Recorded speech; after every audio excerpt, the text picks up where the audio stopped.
Estamos con Norma Sanchís, socióloga e investigadora feminista que trabajó desde espacios de gobierno en políticas públicas para las mujeres y fue consultora de organismos nacionales e internacionales. Hoy integra la Asociación Lola Mora de Argentina y la Red de Género y Comercio de América Latina. El tema que vamos a tratar es el cuidado. Desde tu perspectiva, ¿cómo definís este término y qué tipo de actividades involucra? Hola, ¿qué tal?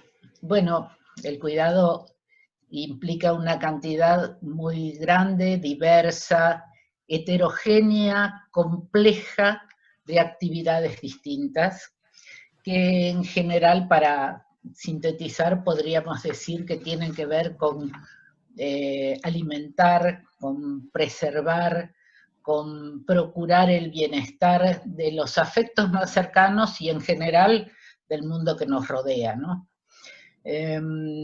En general, el cuidado está asociado a la reproducción de la vida, pero también a la reproducción de la fuerza de trabajo, que es el factor imprescindible para la producción, es el elemento que sostiene el mercado, que sostiene la economía, que sostiene el conjunto social. En ese sentido, el mercado es productor de valor, de un valor esencial para el funcionamiento del mundo y de la vida y de los seres humanos. En general pensamos, cuando hablamos de cuidado, del cuidado de niños, de los ancianos, de los enfermos, es decir, de todas las personas que tienen algún nivel de carencia o de debilidad o de dependencia de otros. Y pensamos siempre en la figura de un cuidador, una cuidadora, como vamos a ver, y alguien cuidado. Pero en los hechos, todos somos dependientes de alguna manera de otros. Nos movemos en el mundo porque hay gente que hace determinadas cosas que nos permiten movernos, comprar comida, preparar alimentos, etc. Entonces, es muy importante pensar en el cuidado como una relación de interdependencia entre seres humanos. Además, obviamente, a lo largo de nuestra vida, hemos sido cuidados cuando nacimos, pasamos a ser cuidadoras muchas veces, en general siempre, y terminaremos siendo cuidados seguramente. Entonces, quienes hacen los cuidados fundamentalmente son mujeres en todo el mundo. Es una especie de prolongación de la capacidad reproductiva de las mujeres a lo largo de toda su vida. El 76% de los cuidados del mundo están hechos por mujeres. Y las mujeres utilizan más de tres veces más de tiempo que los hombres a las tareas de cuidado. Ahora, los cuidados en general se pueden definir como directos o indirectos. Muchas veces se los separa así. Los directos son aquellos que implican una relación interpersonal, hay una función relacional y afectiva en general, mientras que los cuidados indirectos son aquellas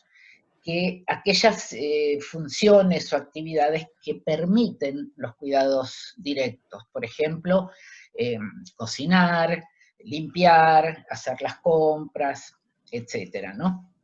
Y también los cuidados pueden ser remunerados cuando se contratan personal, instituciones, etcétera, o no remunerados, que es todo lo que se hace dentro de las casas.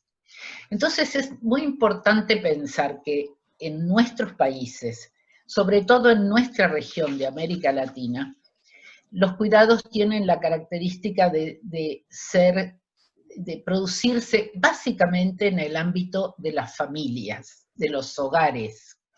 Decimos que los cuidados se caracterizan por tener una impronta muy fuerte familistica y además maternalista, por aquello de que son las mujeres las que cuidan. Entonces, sobre esto hay una enorme bibliografía, se ha escrito mucho, se ha estudiado, hay encuestas de uso de tiempo, por suerte, hace ya unos años que podemos decir, son tantas horas más de las mujeres que de los hombres, en casi todos los países de la región se han hecho encuestas de uso de tiempo. Y también estos cuidados muchas veces se pueden delegar en otros, quienes pueden pagarlos. Pueden comprar, pueden contratar una trabajadora de casas particulares, pueden contratar una institución. Entonces hay una parte que se delega, aunque la gestión del cuidado, la planificación, la búsqueda de quién lo resuelva, siempre también queda en manos de la familia. El otro gran proveedor de cuidados que tenemos que mencionar es el Estado, obviamente. El Estado a través de sus sistemas de protección social, a través de sus sistemas de salud, a través del sistema de educación, provee cuidados, es un gran proveedor de cuidados. Un gran proveedor que en general, también en nuestra región y en nuestros países, no alcanza a satisfacer toda la demanda y las necesidades que existen en nuestras sociedades. No tenemos estados de bienestar desarrollados como quizás algunos países del norte de Europa, por ejemplo, que pueden cubrir una parte muy sustantiva de las necesidades de la población. Tenemos entonces familias, mercado, cuando se compran algunos cuidados, tenemos Estado, y para completar el panorama, otro proveedor de cuidados es la propia comunidad, muchas veces. Bien, yo te quería preguntar justamente cuál es el rol de la comunidad y por qué crees que ha pasado más desapercibido en el debate. Es cierto que ha pasado mucho más desapercibido, está menos estudiado, está menos registrado. ¿Quién hace este cuidado comunitario?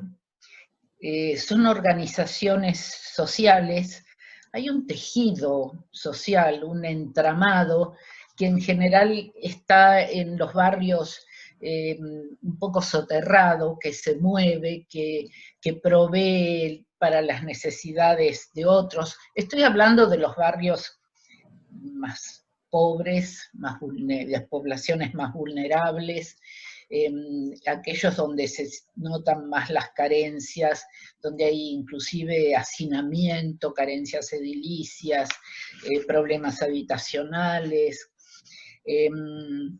Acá también tenemos organizaciones sociales que de repente emergen en situaciones críticas, cuando hay crisis económicas, cuando hay crisis sociales, o en el caso, en este momento, en relación con la pandemia, por ejemplo, emergen y son sumamente activos y un factor de muchísima importancia en su accionar, en las posibilidades de resolver problemáticas acuciantes. Allá donde el Estado no llega, donde obviamente no llega al mercado porque no lo pueden comprar, ahí están las organizaciones sociales, muchas veces ligadas a iglesias, o a partidos políticos, o a grupos feministas, o a las asociaciones de padres, las cooperadoras escolares, o muchas veces también subsidiarias de las políticas estatales. Son quienes ejecutan las políticas del Estado, ejecutan los recursos del Estado, gestionan los subsidios, los alimentos que puede distribuir el Estado, o las prácticas de salud, las vacunaciones de los chicos, etcétera, etcétera. Toda esa cantidad de recursos que tiene el Estado, muchas veces estas mediadoras, que siempre son mujeres también, siempre son mujeres, es un sector altamente feminizado, al revés que en otras instituciones, ahí hay mujeres no solo integrando las organizaciones, sino liderándolas también. Quizás porque es un sector justamente menos institucionalizado, más flexible, más informal, más dinámico. Y tienen algunas peculiaridades que yo creo que por ahí puede pasar un poco la raíz de por qué está menos registrado, por qué está menos estudiado todo este sector. Desconocemos realmente el peso real que tiene todo este trabajo, que en general es no remunerado también, o muy bajamente remunerado cuando se asocia a políticas del Estado. Bueno, por un lado, creo que podría llegar a haber un sesgo de clase. Le pasa a ciertos redes sociales. Por otro lado, a veces pensamos el cuidado, cuando pensamos el cuidado pensamos en la familia, en las viviendas familiares, en general familias nucleares con dos padres. No pensamos en estos espacios donde la vida pública y privada están mucho más, forman parte de un continuo que no tiene cortes y compartimentos estancos como puede pasar en familias de ingresos medios o superiores. Entonces, de alguna manera, el cuidado comunitario está colectivizando el trabajo. Está, fijémonos, está desfamiliarizando. Esto es una ruptura muy, muy fuerte de ciertos paradigmas y ciertos significados que están muy incorporados en nuestras sociedades. La familia por ahí pasa a ser, sí, pasa a ser complementada de una manera muy fuerte por toda la comunidad y por este trabajo colectivo. Esto significa una capacidad disruptiva muy importante del trabajo comunitario porque de alguna manera diluye dicotomías que parecen muy fuertes, como lo individual versus lo colectivo, lo privado versus lo público, y también diluye la idea del amor versus el trabajo, porque muchas veces se asocia el trabajo dentro de la familia, de las madres sobre todo, como una actividad que se hace por amor, no es un trabajo. Y no es así. Es un trabajo, genera valor social, tiene que ver hacia la sostenibilidad de la vida, el bienestar de las personas, tiene un valor económico porque provee fuerza de trabajo. También es amor, sin duda. Entonces, ahí se rompe con el trabajo comunitario esa dicotomía, porque es amor, es trabajo y requiere ser reconocido como trabajo. Hay una demanda incipiente en muchos sectores, por lo menos en Argentina, que empiezan a plantear, bueno, ese trabajo comunitario tiene que ser reconocido y además debería ser pagado.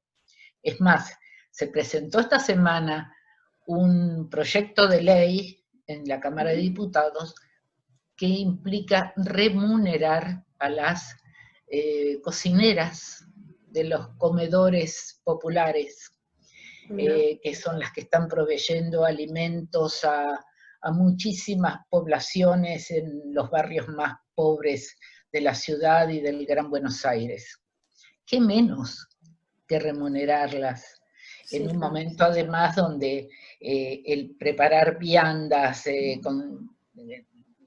con un sentido de higiene y de cuidado por el contagio es fundamental, donde están trabajando permanentemente, incluso llevando viandas a las casas, por ejemplo, de los mayores que no pueden salir por las restricciones de su grupo de riesgo, justamente. Bueno, de hecho, toda la pandemia y toda esta situación tan crítica está poniendo muy en cuestión y en primer plano todo este tejido comunitario, que a veces son los más expuestos y las que más sufren, y también están muriendo muchas de estas mujeres que están en estos barrios más pobres. ¿En qué medida te parece que esta temática articula con el enfoque de la economía social con la economía del cuidado?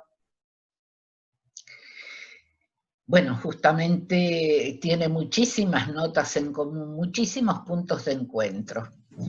Si tuviéramos que definir la economía social, básicamente diríamos que tiene una lógica distinta, diferente a la de la economía capitalista, la de la empresa capitalista con factores como capital y trabajo, o donde hay patrones y hay obreros o trabajadores. Los emprendimientos de la economía social son autogestionados, son horizontales, son deliberativos, reparten las responsabilidades y suelen repartir también, distribuir los beneficios, y de alguna manera todo esto está asociado y se da justamente con las organizaciones comunitarias de cuidado. El trabajo comunitario tiene estas características también. Es autogestionado, puede buscar recursos que se distribuyen en el conjunto de la comunidad, es deliberativo, se trabaja, se discute, se planifica en conjunto con la comunidad. Entonces, tiene una lógica muy diferente de la lógica del mercado, de la lógica de la economía capitalista, que la asocia muy fuertemente con la economía social. Y yo quisiera marcar además otra nota muy importante que me parece que tiene el cuidado comunitario, que es la capacidad, el potencial, mejor dicho, de generar empleo en un escenario de trabajo del futuro, o del futuro del trabajo. Hay un estudio macroeconómico, un modelo de simulación que hizo OIT, se publicó en un informe del año pasado, que plantea que si para el año 2030 los países duplicaran sus presupuestos en las esferas del cuidado, esto es protección social, educación, salud, si duplicaran sus presupuestos, esos sectores tendrían una capacidad enorme de generar empleo que justamente casi harían duplicar también los empleos, los puestos de trabajo que involucran. Así que desde muchos lugares se empieza a mirar este sector. De hecho, la OIT lo empezó a mirar y está planteando la necesidad de un mayor reconocimiento, de una mejor redistribución del trabajo entre las distintas fuentes de trabajo, incluyendo este sector del trabajo comunitario, y la necesidad de identificar a las cuidadoras comunitarias como trabajadoras.